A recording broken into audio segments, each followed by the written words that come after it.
Today, I get the pleasure of talking to Mr. Travis Brown. Travis runs the company Poddex, a podcast editing agency called Podcast Buddy.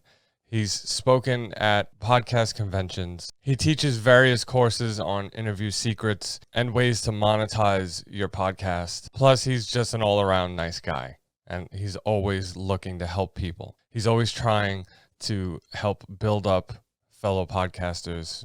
So let's get talking to Travis Brown.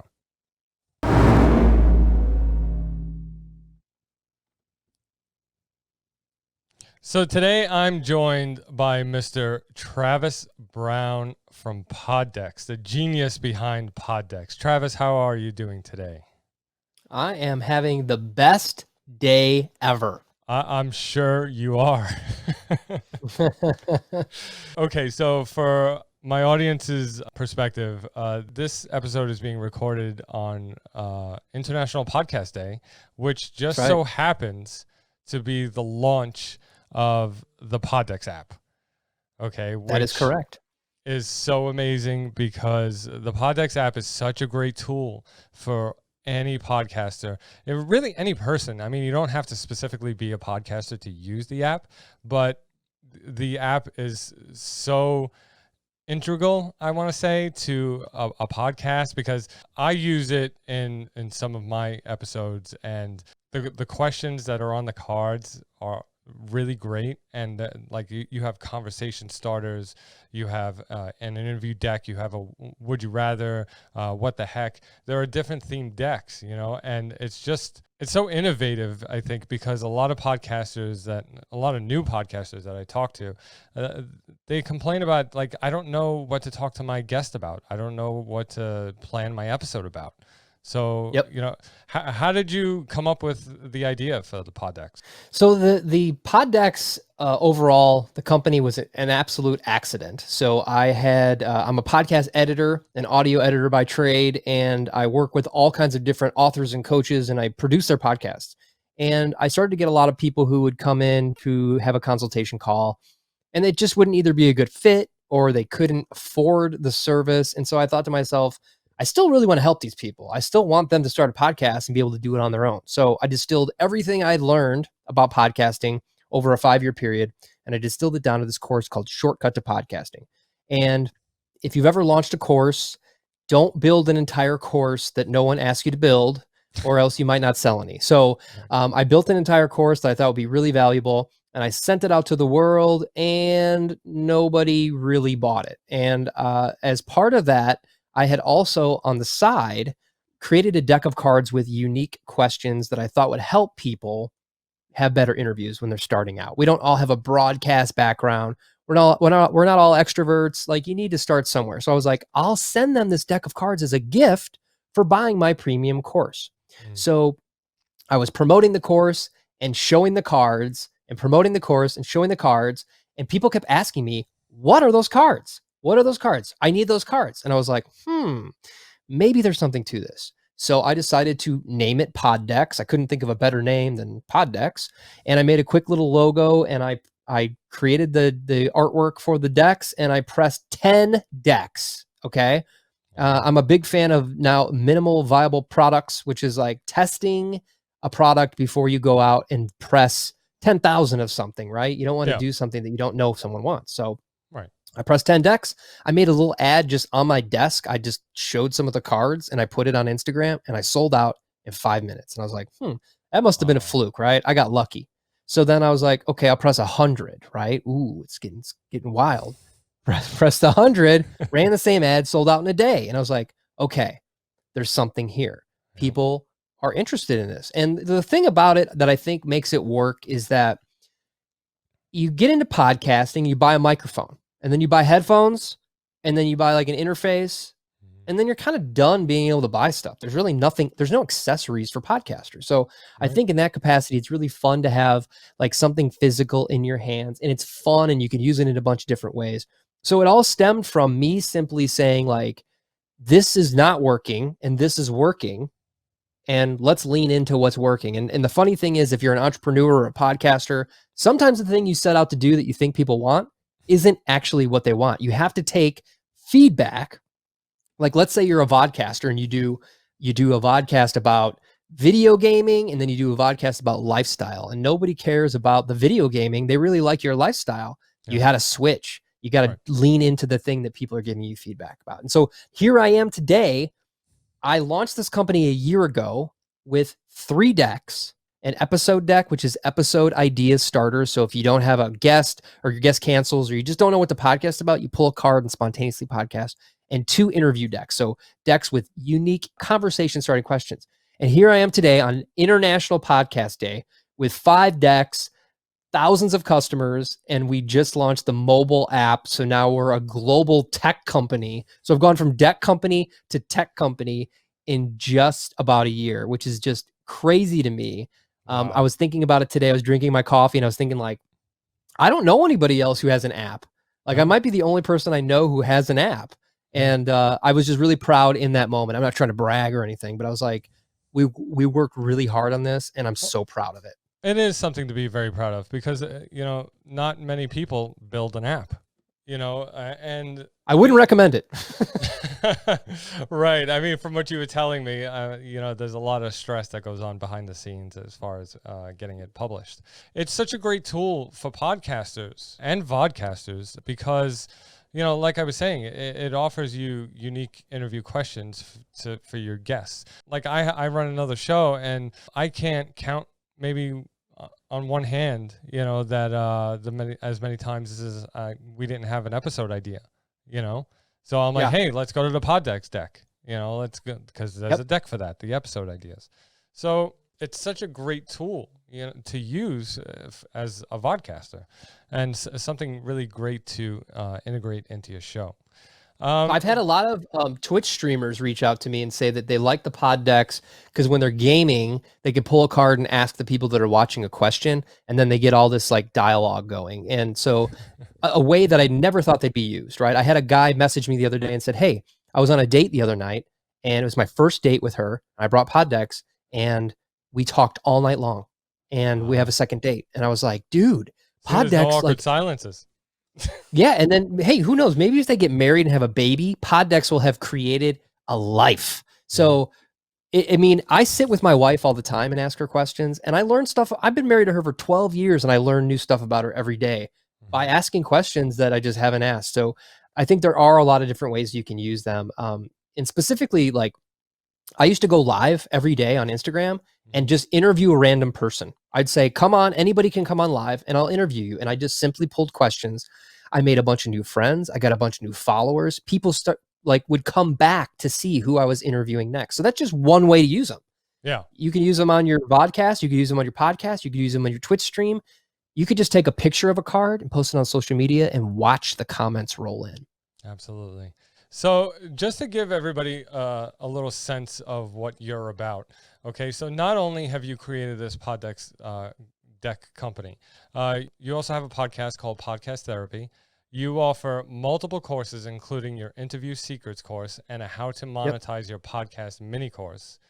You were a speaker at Podfest Multimedia Expo. You started a podcast editing company called Podcast Buddy. You created awesome podcasting gear. Okay. You have a live show every Friday on Facebook called Podcaster Office Hours at 12 p.m. Central. You've been a guest on countless podcasts, and now you've ventured into being an app creator for mobile devices. Like, Travis, is there anything you don't do? I don't hang out. Let's just say I don't hang out and goof around. I'm a pretty, you know what the Enneagram is? Like you get assigned a number. Like, I'm definitely an achiever. I like to achieve things. And, I'm recently about 15 months sober. And I've noticed that since I stopped drinking, like, I've poured myself into almost like I've gone from alcoholism to workaholism, So, but as my entire life, I've loved to make things. And so this is not my first business. These are not my first businesses. I've been doing, when I was 14, I started a landscaping company and I mowed every yard in my neighborhood for 4 summers. And then I started a record label, and then I started a royalty-free music company. And then I started a recording studio, and like all these things have brought me to have tools in my toolbox to have been successful at this. So I've always loved making things, and that's just part of my personality. So I mean, what I don't do is goof around. Yeah, that's pretty much what I don't do. That's a good answer, because that just means that you get stuff done. Podcasting. Well, I wake up early and I work late and I work through lunch, and I also have a full-time job, and I do as much as I can because I'm trying to build a legacy. So I'm already like, quote, rich, right? Like I have everything I need. That's how I define being rich. Like I have food in the refrigerator, and I have all these books and podcasting stuff. Like I don't need anything else. Like all I need is a roof over my head and my family. So I like to make things, and I just enjoy building things and watching them grow. And honestly, podcasting and pod decks have made me connections like with people like yourself. And I have like really great friendships now through something that was just an idea in my head. I keep a 5-year journal. It's just a page with 5 years on it. And then every day of every year, you write like what you did, and then you can look back. And so just recently I was filling it in because I do it before I go to bed. Yeah. And it was like pod decks idea was in there. And I was like, wow, this is the day last year that I thought of the idea. And here I am like wrapping up an app. So amazing. It's just, a lot of fun. That's great. It's great that you bring up the point of the 5-year thing, because I wanted to ask you, where do you think the future of podcasting is going to be going? Beyond vodcasting, like, do you think podcasting will make its way to mainstream television? Yes. So I have been focused on podcasting as a medium for 7 years now. So my thought process was that I'm going to create audio content and promote that content. Yeah. And as of recently, I've been exposed to people like yourself, experts in the vodcasting sphere. And I've realized that we should be filming almost every you should be filming every podcast, because what happens is you film the podcast and that becomes a YouTube video. And then you clip out little 1-minute sections of that, and you have all these little bits of content that you can use anytime. It doesn't have to just be for promoting that episode, but you can use those natively on things like Instagram or Twitter, where somebody can get a bite-sized little chunk of value from you. Yep. So if you don't film it, all you're going to do is end up sharing audio. Now, 5 years ago, it was great to share an audiogram. But today, if your face isn't on there, you're losing to the people that are doing video. So I now look at podcasting as something that actually starts with video and ends with giving people the audio part as the podcast, and the video part in multiple different places. The thing we're seeing now is that everybody, with what's going on in the world right now, has been forced to sit down, and we're doing more things virtually. So your reach is like, you've got this captive audience sitting in front of either a computer or a TV. And I do think that podcasting, like if you look at Joe Rogan, like a lot of people just watch Joe Rogan, and that's going to become something where I guarantee you Apple will have a podcast or a vodcast channel on their TV platform. And I guarantee you Hulu will start to do podcasts, and Amazon is digging into podcasting now.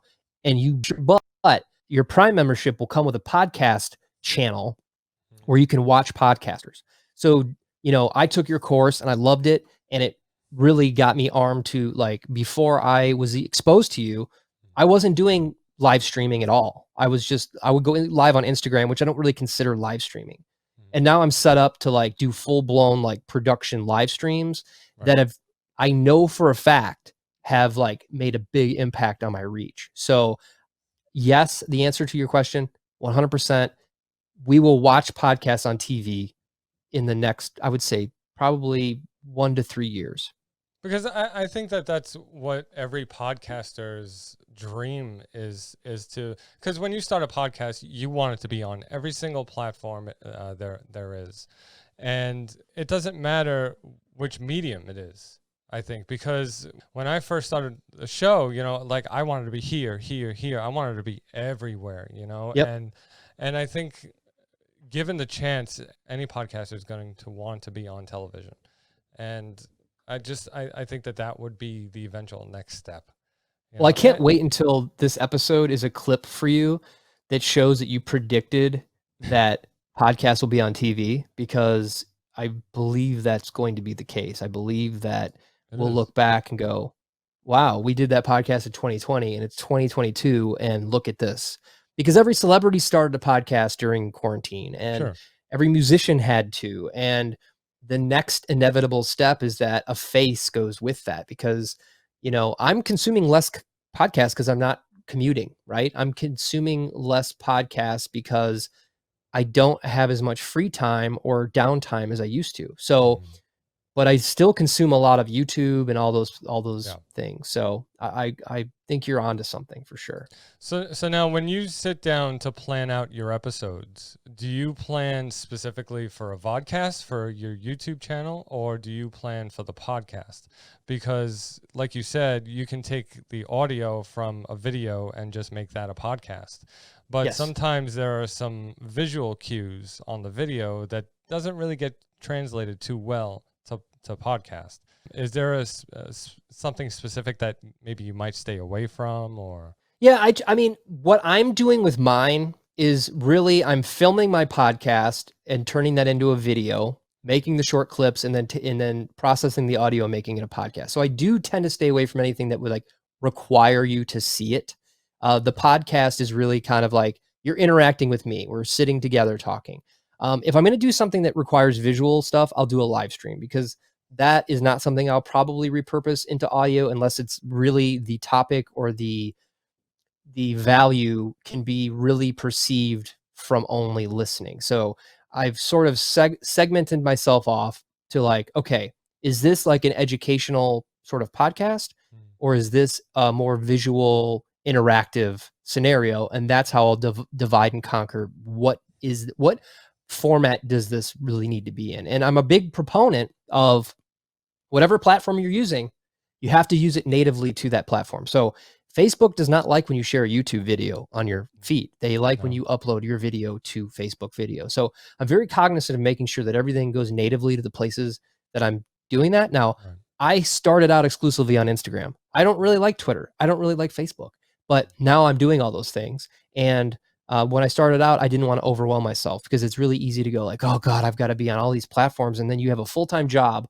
of clipping out stuff to put on different platforms. Right. I always tell podcasters, start in one place. If you're going to vodcast, start in one place. Go, I'm going to live stream on YouTube and then branch out as you get more comfortable and you optimize your process. Right, because really the beauty of that is that your YouTube audience would follow you.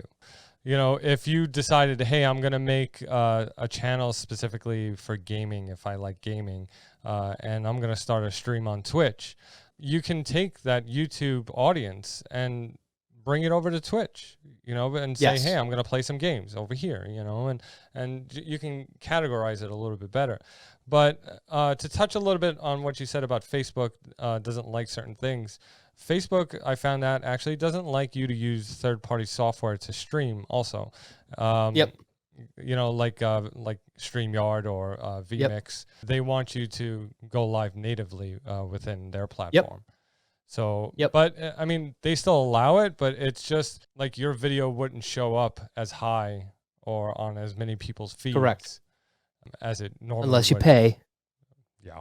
Well, yeah. Unless you pay the piper. Right.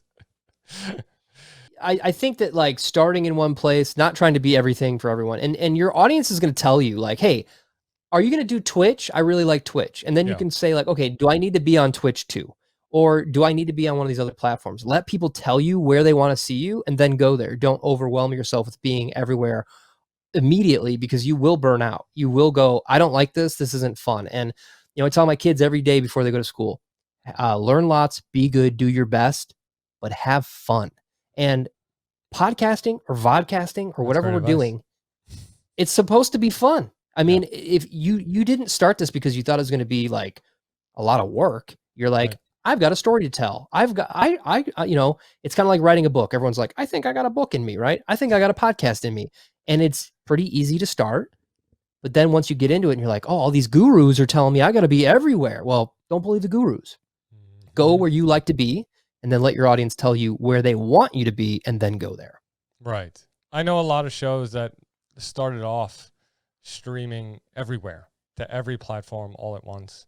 And one show I know in particular, he streamed to every platform, and then like after about a month or two, he was looking at his stats and where he got the most viewers, and then he concentrated specifically on that one platform after that. And he just Yep. totally transitioned into one platform. So, it's good to build an audience on one platform, and then trust me, they will follow you wherever you go. You should pretty much know where your audience is. Like if you're a gamer, your audience is probably on Twitcher. Right. Twitcher? Twitch. If you're a if your audience is not gamers and they're, maybe they're on YouTube or maybe they're on Instagram, like you probably have a good idea of where your audience actually hangs out. So that's really the place you should start. Yeah. So you had mentioned that during the quarantine, you haven't really been listening to too many podcasts. How has quarantine affected your show?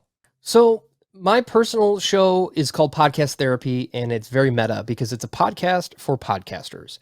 The pitch is simply this: it's very easy to start a podcast, but it's difficult to keep your head in the game, right? So what I do is I release episodes that try to focus on one topic and help podcasters optimize. So that's all I do is just share ways that podcasters can grow. Like my number one goal in life is to help every podcaster live the life of their dreams by growing a show and monetizing it and making money and doing what they love.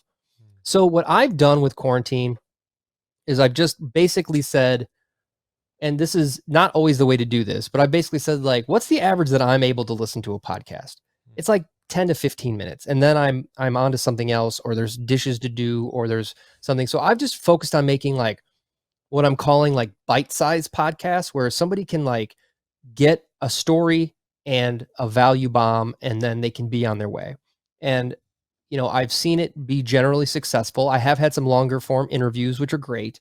And if the interview's good, people will stick around. But I'm just experimenting with like, I think attention spans are even shorter than they were before quarantine because we're all stuck and there's so much to look at, right? So I do think podcasters spend too much time trying to make a podcast a specific length instead of making a podcast just like the value. And so if you just focus on going like, okay, today I'm going to teach you guys how to monetize your podcast in 3 ways. I'm just going to tell you the 3 ways to monetize your podcast. I'm not going to drag it out. I'm not going to trick you. I'm not going to like put a bunch of stuff in there so it's a 39-minute podcast. If it's 8 minutes long and I've told you what I need to tell you, then it's 8 minutes long. If it's 30 minutes long, because that's how long it took me to tell you what I needed to tell you, that's how long it is. So that's what I've done. Now, I'm not a big stats guy. Like I just basically take the feedback that my audience gives me and optimize. I'm not really crunching numbers or worried about how many downloads I'm getting. I don't care. I don't care because if people are listening and there's 20 of them or there's 20,000, it really doesn't matter to me because if they're the ones that like the podcast, that's great. So I don't spend a lot of time focusing on that. I do think that's a mistake that podcasters make is they're like crazy analytical too early over analytics, and it doesn't matter because they're too focused on this abstract random number that they think is going to make them successful. And I guarantee you, if you hit 100, you're going to want 500. If you hit 500, you're going to want 1,000. If you hit 1,000, you're going to want 5,000, and on and on and on. You'll never be happy with whatever number you like. I mean, yes, millions and millions. Yes, you'll be generally happy, but the average podcaster is only going to feel bad when they're looking at the numbers. But the way to absolve looking at analytics at all is to just ask your audience, hey, did you like this episode? Reach out to me and let me know your favorite part. Or would you like more episodes like this? Hit the DMs and let me know. And then you can really get actual feedback from the people that actually are listening, right? So that's sort of my thought process. I'm a little more relaxed because podcasting to me isn't the end goal. The end goal is for me to help other people. And that's just the medium in which I use it to help. I obviously have products and courses and services and things like that I sell, but the podcast isn't the be all end all for me. But you know what? Those products and services are really there to help the podcasting community. They are literally great assets. I've taken your interview secrets course, and it's helped me out tremendously. It's made me restructure my whole show, and awesome. I know you like to say that when you get on a show and you're interviewing somebody, there's no time for the BS. You know, nobody cares how your day was. Yep. And, you know, so Yep. you get right into the interview, just like you were saying, get right to the point, get right to the topic of what Yep. you're there to talk about. Yeah, I'm a It's great. musician, and we have this saying like, "Don't bore us, get us to the chorus," right? Like all the songs you love on the radio, they basically start with the chorus. They give you the most exciting thing first. So, Mm. you know, I edit lots of podcasts, and I hear way too much of the first 8 minutes of somebody explaining what the weather is outside, and no one cares what the weather is wherever you are. Nobody cares. I don't care what the weather is where I am, right? I want you to educate me and give me a good story or value. And so in my course, I do recommend like just come out firing. Like if you're going to do the small talk stuff, do it in the pre-interview. You know, if you want to warm up your guest a little bit, which is probably a smart idea. But don't be like, "Hey, you know, we met on June 1st. No one cares how you met. Right. Nobody cares but you." What they want to hear is what the title of your podcast is how to do blank. So tell them how to do it. I know that sounds a little aggressive, but It's when you're not, building because a new, you're getting to the point. You know, your audience is there to listen for a reason. You know, if you're promoting an episode that, like today, I promoted that I was going to be talking to you, but people aren't coming to listen to this show to hear about how the weather is here in New York. You know, or right. hey Travis, how's your day going? You know, that kind of thing. They want to know what they came here for. They want to know talking They shop. want to with talk shop. Travis. Yeah. Yeah, exactly. Yeah. So, And I'm not going to tell you what the weather is right here because it's completely irrelevant to anything that would help you. So that, and again, this is all subjective. Like if you want to have a show where every day you check in and tell people where the weather is, maybe that's your concept. And maybe right. that's like, "Hey, But that's what your what's show the is weather about. in Washington?" Right.